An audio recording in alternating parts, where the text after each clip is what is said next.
இப்போ நமக்கு யுகங்கள் 4 யுகங்கள் இருக்குது அப்படின்னு சொல்கிறாங்க. கிருதயுகம், திரேதாயுகம், துவாபர யுகம், கலியுகம் அப்படின்னு சொல்கிறாங்க. இந்த 4 யுகங்களும் சேர்ந்தா தான் ஒரு சதுர்யுகம் அப்படின்னு சொல்கிறாங்க. இப்போ இது எந்த அளவுனா, கிருதயுகம் 4800 தேவ வருடங்கள், திரேதாயுகம் 3600 தேவ வருடங்கள், துவாபர யுகம் 2400 தேவ வருடங்கள், கலியுகம் 1200 தேவ வருடங்கள்.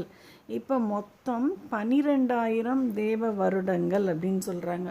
இப்போ நம்மளோட 1 இயரே ஒரு நாள் அப்படிங்கிற மாதிரி சொல்கிறாங்க தேவர்களுக்கு. இன்னும் கொஞ்சம் நிறைய கூட இருக்கலாம், நிறைய வருடங்கள் கூட இருக்கலாம், நமக்கு அது தெரில. ஆனால் இந்த 12000 தேவ வருடங்கள் ஒரு சதுர்யுகம் சொல்கிறாங்க.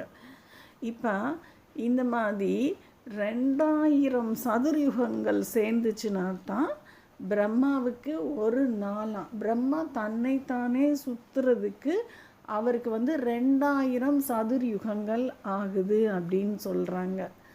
அப்போ அவரோட பிரம்மாண்டமான சைஸ் எவ்வளோ பெருசு அப்படின்னு சொல்லி பார்த்துக்கோங்க.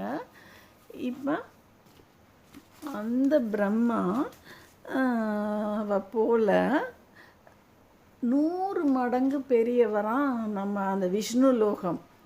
இப்போ பிரம்மாக்கே இப்போ 2000 சதுர்யுகங்கள் ஆகுது அப்படின்னா அந்த விஷ்ணு லோகத்துக்கு இன்னும் எவ்வளோ ஆகும்னு பார்த்துக்கோங்க. அந்த மாதிரி பிரம்மாண்டம் அந்த விஷ்ணு லோகம். இப்போ இந்த பிரம்மா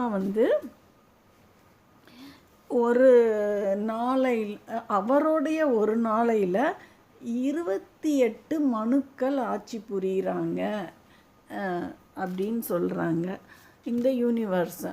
அப்படின்னா ஒரு மனுவுக்கு 71 சதுர்யுகங்கள் கொடுக்குறாங்க.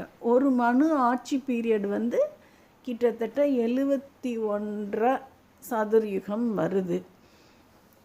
இப்போ அந்த அளவு அந்த சதுர்யுகங்கள் கடந்து இப்போ நடக்கிறது 7வது சதுர்யுகம்.